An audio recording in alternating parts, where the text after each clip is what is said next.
چھوٹے ہوتے تھے تو کچھ لوگ نا کہانیوں میں زندہ رہتے تھے، بڑے بوڑھے کہانیاں سنایا کرتے تھے، اور کہانیوں میں ایک کہانی کا مرکزی نقطہ یہ ہوتا تھا کہ خزانہ مل گیا فلانے کو، تو یہ خزانہ بڑی نعمت تھا، اور پھر وہ کہانیاں بچوں کے خواب بھی بن گئی۔ وہ بعض ایسے بھی تھے نادان جو محنت کرنے کی بجائے کسی خزانے کے چکر میں پڑ گئے کہ کہیں سے کوئی خزانہ ہی ہاتھ لگ جائے، میں سویرے اٹھوں اور جناب میرے نہ بس تکیے کے نیچے نہ خزانہ ہی خزانہ ہو، میں بس جا رہا ہوں تو میری گاڑی سے کوئی چیز ٹکرائے اور میں اتروں تو خزانہ ہی خزانہ ہو۔ وہ چونکہ کہانیوں میں خزانہ تھا، باتوں میں تھا، تو وہ باتیں خیال بن کے طبیعتوں پہ جم گئی، تو خزانہ تلاش کرتے ہیں لوگ، خزانہ ڈھونڈتے ہیں لوگ، خزانے کی طلب کرتے ہیں، چاہتے ہیں خزانہ ہاتھ آ جائے۔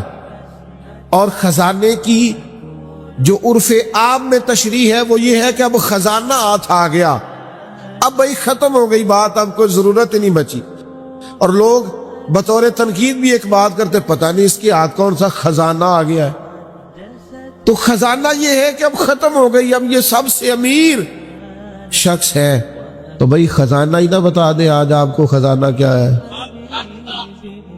اور خزانہ سارے ہی پا سکتے ہیں، تھوڑی جد و جہد کریں تو خزانے کے قریب جا سکتے ہیں۔ امام بہقی نے، حافظ منذری نے حدیث نقل کی ہے، حدیث کے راوی حضرت جابر ابن عبداللہ رضی اللہ تعالیٰ عنہ ہے۔ حضرت جابر ابن عبداللہ رضی اللہ تعالیٰ عنہ فرماتے ہیں نبی کریم علیہ السلام نے فرمایا قناعت ایک ایسا خزانہ ہے جو کبھی ختم ہی نہیں ہوگا، ہمیشہ تمہارے پاس ہی رہے گا، اتنا بڑا خزانہ ہے قناعت، جو تمہارے پاس ہے اس پہ راضی ہو جاؤ، یہ وہ خزانہ ہے حضور فرماتے ہیں کبھی ختم ہوگا ہی نہیں، تمہارے پاس ہمیشہ فراوانی رہے گی، وسعت رہے گی، تمہارے پاس بہت کچھ رہے گا، شرط یہ ہے کہ تم قناعت اختیار کرو۔ حضرت شفیق بلخی رحمت اللہ تعالی علیہ سے ایک شخص نے آ کے کہا تھا حضور میں بے چین بڑا رہتا ہوں، بے قراری بڑی ہے، اضطراب بڑا ہے، دل بڑا پریشان رہتا ہے۔ حضرت شفیق بلخی رحمت اللہ علیہ فرمانے لگے ایک چیز ہے جو بندے کو راحت میں مبتلا کرتی ہے، اس کے وجود کو ٹھنڈا کر دیتی ہے، وہ کیا ہے؟ کہا وہ قناعت ہے۔ لالچ چھوڑ دے۔ تھوڑا سا نا میں کیسے آپ کی خدمت میں عرض کروں کہ بعض لوگ اس لالچ کی وجہ سے اپنے بچوں کو وقت نہیں دے پاتے، اپنے بیمار ماں باپ کو ٹائم نہیں دے پاتے، اس لالچ اور ہرس اور ہوس کی وجہ سے ڈھیر ساری دشمنیاں مول لے لیتے ہیں۔ اور جب یہ لالچ اور ہرس ہوس بڑھ جاتا ہے پھر لوگ کسی شخص سے ڈیلنگ نہیں کرتے، وہ پیسوں سے ڈیل کرتے، وہ دیکھتے ہیں میں فلاں آدمی سے کیسے نفع اٹھا سکتا ہوں۔ مومن کی جو ایک خوبصورت روحانی مانوی اور حسین زندگی ہوتی ہے وہ اس زندگی کا لطف نہیں پا پاتے۔ کیوں؟ اس لیے کہ ہر چیز کو پیسوں میں تولتے، ہر چیز کو شہرت میں تولتے، ہر چیز کو خود پسندی میں تعریف میں تولتے۔ تو کریں، محنت کریں، جد و جہد کریں، آگے بڑھیں۔ شاہ فرید الدین عطار رحمت اللہ علیہ کہتے ہیں میں تصوف طریقت معرفت کے راستے میں آنے سے پہلے نا عطر بیچتا تھا، عطار عطر فروش کو کہتے ہیں۔ میں عطر بیچتا تھا تو میری دکان پہ ایک بزرگ آئے جو میری توبہ کا سبب بنے۔ بابا جی سیدھے سادے تھے، خوشبو بڑی مہنگی مہنگی، میں نے اس دور کے جو آپ اپنے لفظوں میں سمجھ لیں جو برانڈ تھی نا، زیادہ مہنگی خوشبوئیں تھی، جو بادشاہ، وزیر، مشیر، مال، اس طرح کی خوشبوئیں میں نے رکھی ہوئی تھی۔ بابا جی آئے تو کبھی ایک شیشی دیکھیں، کبھی دوسری دیکھیں، کبھی تیسری دیکھیں، تو اچھے سیلز مین جو ہوتے ہیں وہ گاہک سے خود بڑھ کے پوچھ لیتے ہیں کیا چاہیے۔ کہتے میں نے آگے بڑھ کے پوچھا بابا جی کیا چاہیے، تو بابا جی کہنے لگے پتر کچھ بھی نہیں۔ تو کہا پھر دیکھ کیا رہے ہیں؟ کہنے لگے دیکھ رہا ہوں تیری جان بڑی مشکل سے نکلے گی۔ تو کہتے میں نے کہا جی وہ کیوں؟ کہنے لگے اتنا مال جمع کیا ہے، جب تم مرنے لگے گا کبھی یہ والی بوتل یاد آئے گی، کبھی یہ والا شو کیس یاد آئے گا، کبھی یہ والا، نہیں سمجھ آئی؟ یعنی کبھی یو بی ایل والا اکاؤنٹ یاد آئے گا، کبھی مسلم کمرشل والا، اب آگے یہ سمجھ کبھی وہ جناب وہ HBL والا یاد آئے گا تو بڑی مشکل ہو جائے گی، تو کیسے مرے گا؟ تو کہتے ہیں میں دنیا دار تھا، مجھے غصہ آیا، میں نے بڑے تلخ اور طنزیہ لہجے میں کہا میری جان تو مشکل سے نکلے گی تو تیری کیسے نکلے گی؟ کہتے بابا کہنے لگا بیٹا ادھر آنا باہر۔ میں سین میں آیا، وہ زمین پہ لیٹا، اس نے کلمہ پڑھا اور اس کی روح پرواز کر گئی، میری یوں نکلے گی۔ عرش فرشتے بانگا ملیاں نہیں تے مکے پہ گیا ہی شور، بلے شاہ آسان نہیں ہوں مرنا، یہ تے مر گیا ہی کوئی ہور، ایسے نکلے گی میری۔ کہتے ہیں اس نے کلمہ پڑھا، روح پرواز کر گئی، میں نے کفن دفن کا بندوبست کیا، ساری رات میں سوچتا رہا یہ بھی منظر ہوتا ہے دنیا میں، اتنی آسانی سے شخص چلا گیا۔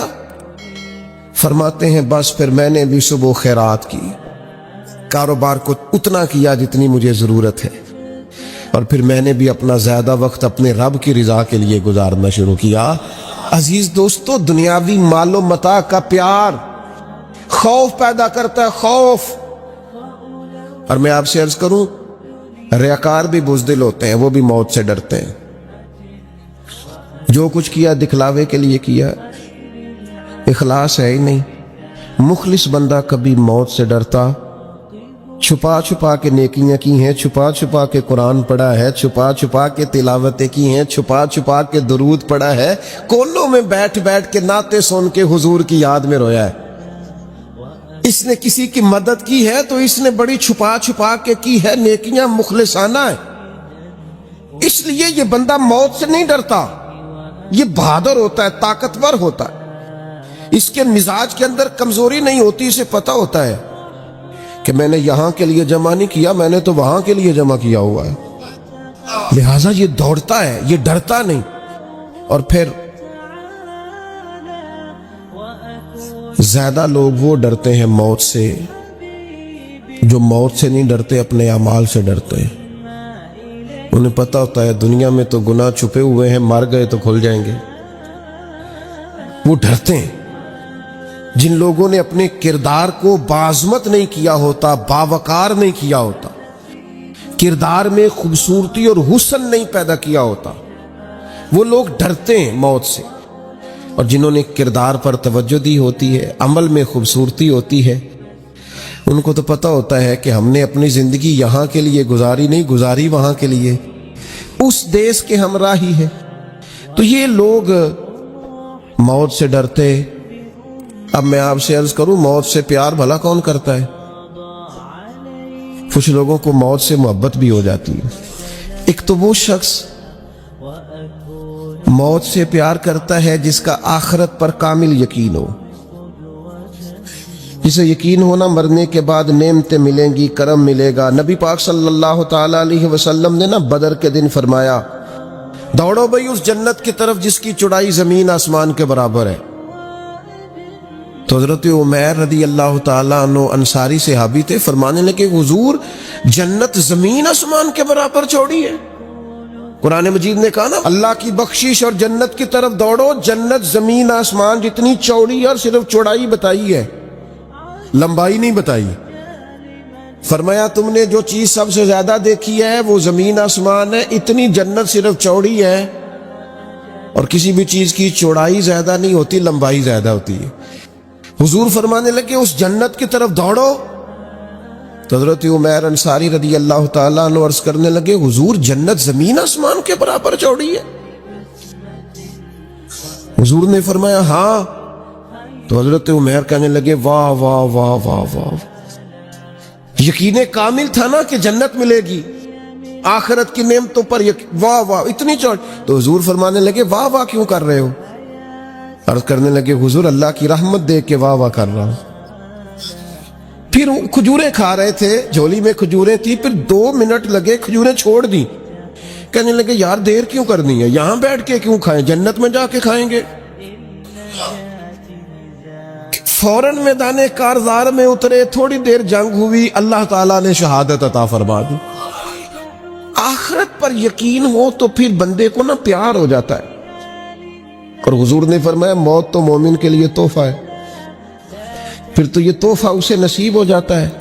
اور پھر جن لوگوں کی اللہ کی رحمت پر امید ہوتی ہے نا کہ اللہ مہربان زیادہ ہے، حضور علیہ الصلوۃ والسلام نے فرمایا رب کے ساتھ تم جس طرح کا گمان کرتے ہو اللہ بھی تمہارے ساتھ اسی طرح کا معاملہ فرماتا ہے۔ کامل امید ہونا اللہ کی رحمت کی، اپنے ذہن میں کبھی مایوسی نہیں پیدا کرنی، کمزور نہیں پڑنا۔ ہم گناہ گار ہیں، ہم سیاہکار ہیں، ہمارے اندر خطائیں ہیں، پر غلام بھی تو مدینے والے محبوب کے ہیں نا، کلمہ بھی تو نبی کریم کا پڑھتے ہیں نا، اللہ مہربان بھی تو بڑا ہے نا۔ ہمیں غور بھی کرنی ہے، احساس بھی پیدا کرنا ہے، لیکن مایوسی کا شکار نہیں ہونا۔ کتنی بڑی بات ارشاد فرمایا لا تقنطوا من رحمت اللہ، تم نے میری رحمت سے نا امید نہیں ہونا۔ اللہ کی رحمت سے نا مالک کیا ملے گا؟ فرمایا ان اللہ یغفر الذنوب جمیعا، اللہ سارے ہی گناہ معاف فرما دے گا۔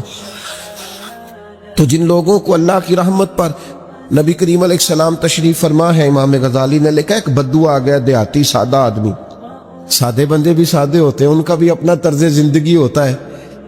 تو بدو آ گیا، سادہ آدمی تھا، آتے ہی السلام علیکم لے کے نا تو کوئی بات ہی نہیں کی، سیدھا سیدھا ہی کہتا یا رسول اللہ صلی اللہ علیہ وسلم یہ بتائیں قیامت کے دن حساب کس نے لینا ہے؟ تو حضور فرمانے لگے بھائی یہ تو بڑی صاف سی اور مختصر سی اور سادہ سی بات ہے، حساب تو اللہ تعالیٰ نے لینا ہے۔ تو اب اس نے جو لفظ کہے اللہ کے حبیب کی آنکھوں میں آنسو آ گئے، کہنے لگے اگر اللہ نے حساب لینا ہے پھر انشاءاللہ کرم ہی ہوگا۔ تو حضور فرمانے لگے تمہیں یہ امید کس طرح ہے؟ تو عرض کرنے لگے یا رسول اللہ کریم جب غالب آتا ہے تو معاف ہی کرتا ہے۔